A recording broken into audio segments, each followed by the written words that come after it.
Welcome to Art Crush, a podcast with artist Fee Marks and myself, artist Paula Telizyn, where we talk about art, art businesses, life as an artist, and more.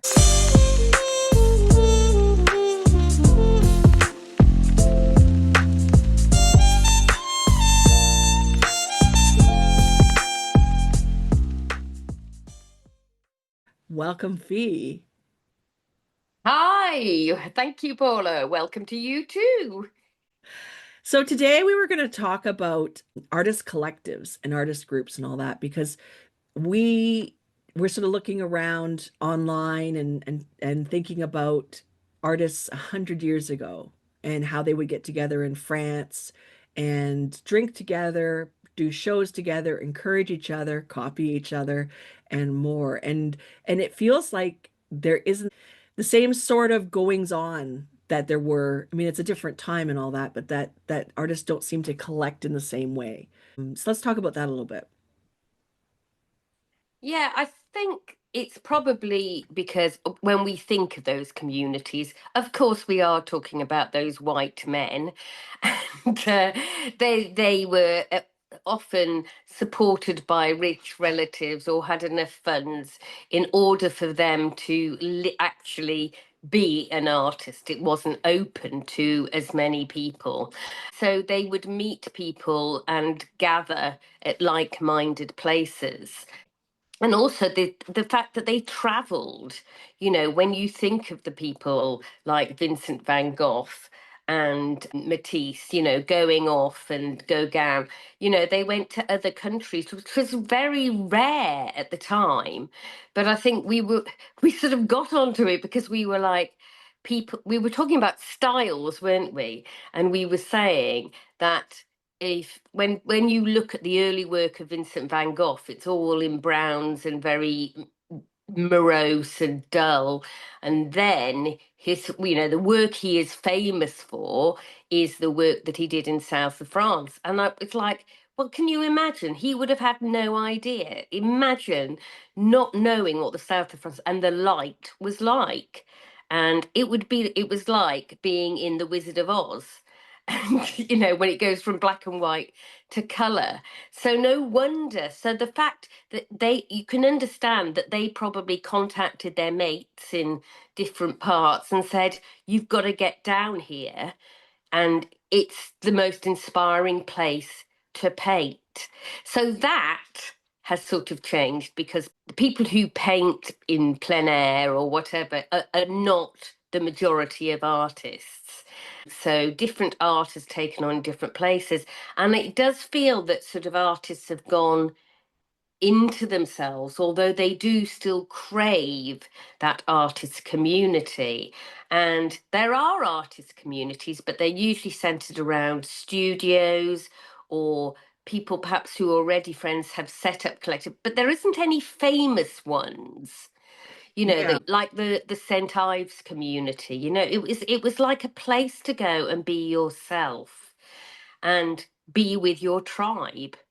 And it's definitely something that I mean, we've sort of found each other from across the Atlantic through the medium of social media. But you have to sort of find your people, but in a much broader way, and then go, look, let's make this happen. Let's do a group show. It doesn't matter that we're in different places. Let's do that. So I think that's where it all came from, didn't it, when we started talking about it? Yeah, we were discussing about the influence of artists on each other and just the fact that there doesn't seem to be that larger collective. They're online, absolutely, but you don't really know the artists online. You don't know when you're posting or sharing your work that people behind the scenes aren't going, "Oh, look at what they did. It's kind of crappy. Why are they here?" And then they smile at your face. You don't know any of that because there isn't that human to human interaction. And I think we need that now more than ever. Online, there's a certain curation of how you are and who you are. You can sort of choose to present an aspect of yourself that you can't affect when you're in person. Like, for example, when Fee and I met in person, I'm very tall. You wouldn't necessarily be able to tell that online. And I'm very short. Exactly. So there's the things that you can't change when you're in person. And there are also the chance to interact in a 3D way. Whereas right now, when we're in the distance, we're curated just the same way as if 100 years ago we were sending letters back and forth. She would only get what I wanted her to know and what part of my personality I wanted her to know or what artwork I was proud of rather than all of the artwork. There is that loss of a true connection in person. I was thinking about I don't remember the group what they were called now, but there was a group of female surrealistic artists that would travel from various parts of the world, from Venezuela and Argentina all the way over to France, and other ones would come from other areas in Europe, and they would do shows. And they would go to France, they would go to Spain, and they would do these shows together. And there was quite a few of them. There was at least 14 women in this collective. And I saw an exhibition of their work in Spain, and it was really incredible. But again, these were people who came together because traveling was difficult. They would come together for months at a time, build up their bodies of work for the shows in person, on site, and then do these events. And so you would get to know the other artists deeply, and they would be colleagues. One of the things I stress when I teach artists is we are not competition to each other, we are colleagues. We should be lifting each other up. We should be inspiring each other. We should be allowing ourselves to grow our practices larger than they are with one person. I think the biggest loss to artists, and I wonder if this is a little bit benefiting capitalism, is the fact that we are encouraged to create by ourselves, uniquely, solely, and protect our copyrights and hide this, hide that, and be suspicious of each other because it benefits someone else who's making money. So I think that as artists, part of our protest shouldn't be just be in our work saying think differently, behave differently, consider new things, but it should also be through how we work, that we should be embracing the idea of collectives, of groups. For example, I love Fee's work. My work is very, very simplified. Her work is very complex. So if I saw the crows that Fee does in her paintings, and I take the idea of a crow and add it to my painting, would Fee be angry with me for being inspired by her work, or would she be chasing me down for copyright? Or would it be a case of in a collective being like, I love how you took something I created and interpreted it differently. It's very obviously your own thing, but it's also obviously inspired. Like we need that attitude Absolutely. in art. Absolutely. Because we know that we couldn't paint in the same way, that no two people paint in the same way. As in any skill, everybody does it in their own unique way. And I am inspired by other artists all the time. I'm very excited because it's my birthday weekend coming up, and I am going to see some of my favorite paintings and artists.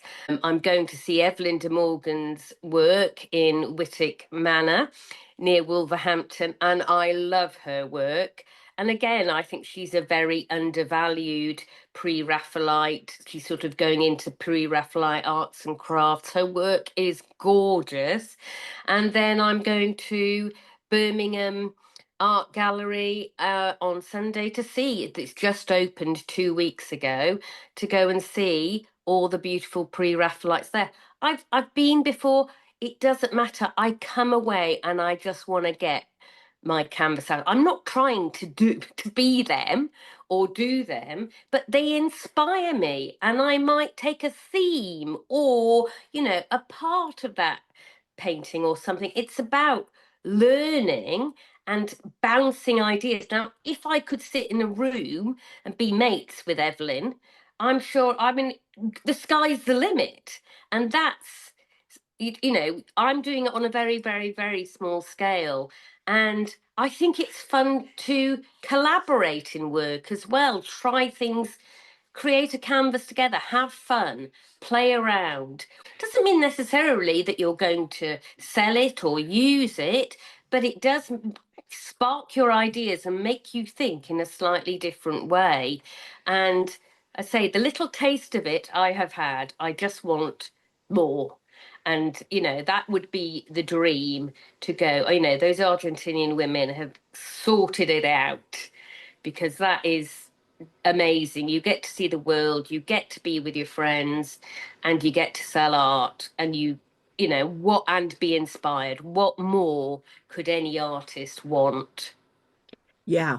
Yeah. I think that's something that we need to really consider because there's a lot of value in being online. I mean, we demonstrate that, you and I, because we're doing a podcast 6,000 kilometers apart, but there's a lot more value for being in person and being inspired by each other in person and collaborating and whatever. So I would love to know that we are wrong, that there are collectives that exist, and not just, oh, go on this art retreat and then you meet a bunch of people and you go off and do your own thing. I mean, like collectives that are together for years. Maybe some members come and go, but the core group is there for years. That they meet once a year for a month or two and prepare a show in person at a place. I'd love to know that that exists because that would be really incredible to know that some things about art haven't been lost in the shuffle to make more money and protect our copyrights and be unique and all of that. Humans need socialization. We need to be seen as part of communities. We need to find our people. We need to feel safe to express ourselves. And we need to I'm going to put it bluntly, we need to riff off of each other. We need to take something that somebody had an idea of and twist it and make it our own. We had a little taste of that when we did that exhibition when I met Paula for the first time in Scotland. And just embryonically, we are have started talking about doing another show together with a couple of other artists, and that will make my year. That will, you know, whatever. We learnt so much from that, you know, didn't we? It was an amazing experience on many, many levels, but I am so ready to do that again instead of continually looking for shows that I can sign up to, writing to galleries that I know won't want my work because it's not run of the mill, it's not what, you know, the white middle class think of as art. It's the most exciting thing. And it's already making me excited for 2026. So imagine if you were then going, okay, we're going to take over this huge farmhouse in the south of France. People can come for any time for up to 3 months, and we're just going to create. Yeah. You know, that would be my absolute dream. I'd have to bring the dogs though.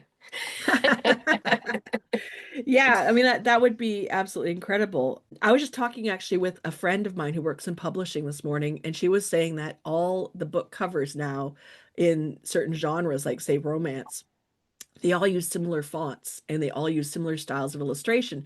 And because she reads so much, partly for her job and partly for enjoyment, she never can tell which book she's read or not because the covers blend in together. There's this idea of creating things that have already sold that you know people will buy, so you make more of it, just variations of it. It's the same idea with galleries. When they look at your work, nobody else has done anything like it. So they go, well, we don't know if it'll sell, therefore we're not going to take the risk. We'd rather get a variation of what has already sold in the past. And then the buyers get accustomed to seeing only art that they've seen before. Therefore, they understand it. Therefore, it's easy to say yes to it. Therefore, they buy it. So we end up with these smaller and smaller worlds of content, of visual arts that people will want to look at and will feel like they understand it, right? That's part of the reason why it can be challenging to walk a different path as an artist. Yeah, I mean, we maybe we'll be discussing this in another podcast, but that is something else that Paula and I have been talking about. Not only having that artist community, try and getting that together, but also shaking up how art shows, how the public, how people who come and visit, uh, interact with the art and making it much more sensory and available for all people. Yeah, exactly. I'm actually looking at a second art show in Toronto with a different group of artists creating an immersive experience which I'm not going to talk further about until we've nailed down some details. But 2026 for me is going to be involved in collaborating with artists so that we create something different. Maybe we need to shake things up. Well, we Be need brave, to shake things up. Be brave. Yes. take Make risks. Yeah. Risks are important too, because we've been taught to be afraid of failure because failure clearly means our lives are over. We're not perfect. We might as well curl up our toes and die. But failure is just data. It's just I showing wouldn't you, I wouldn't even use the word failure if yeah. I were you, Paula, because I don't see it as that. It's like because it's all learning. Here's a bit of education coming out now. But yeah, it's like you learn more from what's deemed as a mistake. You can't actually fail. It just takes you in a different direction and a different path. And it's a bit like when you think everything happens for a reason, you can't always see that until you look back with hindsight. But it's exactly the same with things that you at the time feel like an absolute travesty. I did this show and didn't sell anything and nobody came and blah, blah, blah. And going away and beating yourself up, you just go, okay, so how can we do it differently? What was it the wrong place for me? You learn far more than if you go and the show is an amazing success. Because, and we've known artists like that who have Mhm. had a very successful show and then can't move on because they didn't actually think about what made it successful. They thought just them showing up made it successful. So they haven't had to then go away and work at it and then can't understand why they can't replicate that. Yeah, that is so true. That is so true. I just associate taking risks with a risk of failure. But you're right. We shouldn't call it failure. We should just call it data and learning and opportunities for learning and all of that. But there's also like inherent risks with deciding to join or create an artist collective or community because you have to be very careful in who you curate. And in spite of the best of your ability, you may end up with people who are not good fits. You have to figure out how to adjust for that. So I was in it started as a mastermind, ended up being kind of a collective, and then everything kind of fell apart because we had a couple of personalities in there that weren't great. And this was years and years and years ago for me. And so I'm aware of how it can be challenging, but I think what you get from participating, regardless of the outcome, is still really important data and really important learning. And I know that when we come together as people who are creative, even if our methods are very diverse, we all are richer from working together. Absolutely. Yeah, 100%. That's what's exciting. And I think also, I mean, both of us to a certain extent are quite peoply people. We do like to talk. I'm not you are better at writing about things. I learn most by conversation and talking things through. That's my preferred learning style. And here I am as an artist, and I'm not using that as much as I can. I mean, I'm lucky because I've worked with you for now 5 years, um, over 5 years, 6 years. And I've had you in my life that I can always talk things through. I don't know what I would have done if I couldn't talk to people or fellow artists or whatever, because it is so, so important to help you in any business, I would have thought. I think so. I think that we crave that connection and we crave that getting inspired based on somebody else's comment or whatever. You and I talk before we start recording these podcasts, and oftentimes the conversation before we even hit record is what inspires what we talk about in the podcast. So yeah, I think it's important that we remember that we are not islands. We are better off together. More better, more better. Can I do English? We are um far more creative. We reach farther. We do more when we join together than we do on our own. So I think that's the sort of the heart and soul of what we're talking about today, that artists would, I want to say would be more powerful, but power is not the word for it. Artists would create better art, more interesting art, if they chose to create communities in person and collectively. And you are right about the power because on your own, you sometimes feel like a voice in the wilderness. But if you are part of like-minded people in a group that work together, you can be much stronger. You can make those decisions going, no, that's not the right place for me to show my art. I know they want me to, they've said yes. But and I know I've fallen for this, and I know you have, Paula. When somebody says, "Oh yes, we'll take your art in our gallery or in our show," and you don't say, "Well, actually, I don't think it's a good fit." Because they've said yes, we go, "Oh, thank you," and then we're not surprised that it doesn't sell or it doesn't have the publicity because we knew that all along, and we should have been strong in the first place and said thank you, that's really nice, but I don't think it's a good fit. Yeah. Yeah, exactly. Having the convictions of your community will help you be less at the whims of people you think are in power when the reality is the artist does hold the power. We can choose to sell or not to sell. We can choose to show or not to show. Somebody's yes doesn't mean we have to jump. So, Absolutely. And because if you're in that group, you've got to have those discussions. You can't just go, oh yeah, we'll all just turn up and paint and just see what happens.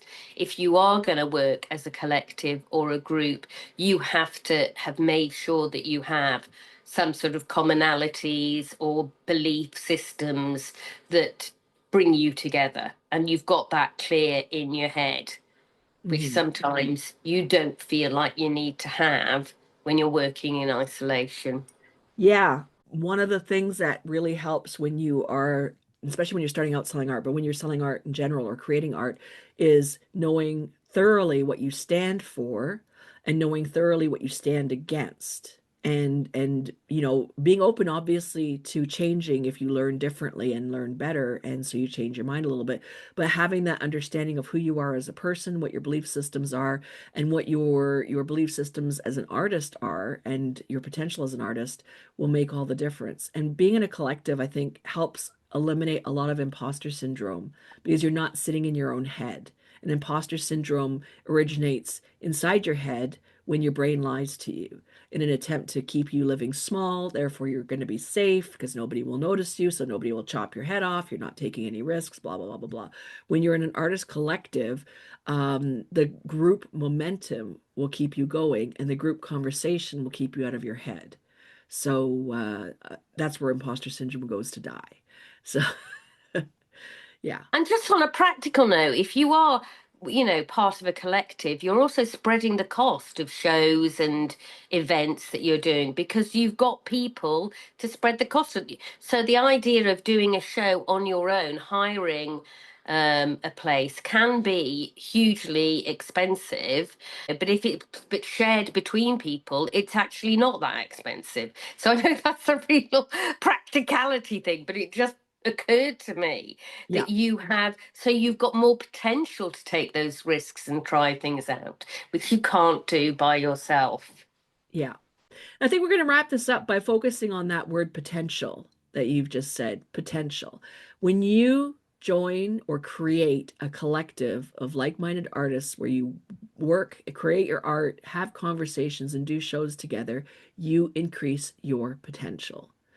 Yes, there's risk. Everything has risk. Staying at home and lying in bed has risk because you'll just lie in bed and get fat and never do anything. While that's very appealing to me because I'd like to go back to bed, uh, there's more potential in what we're doing, right? In creating a collective in person and creating group shows, in riffing ideas off of each other. There's a lot more potential. So if you take nothing away from this podcast episode other than there's more potential when we join together, that will still be a good thing.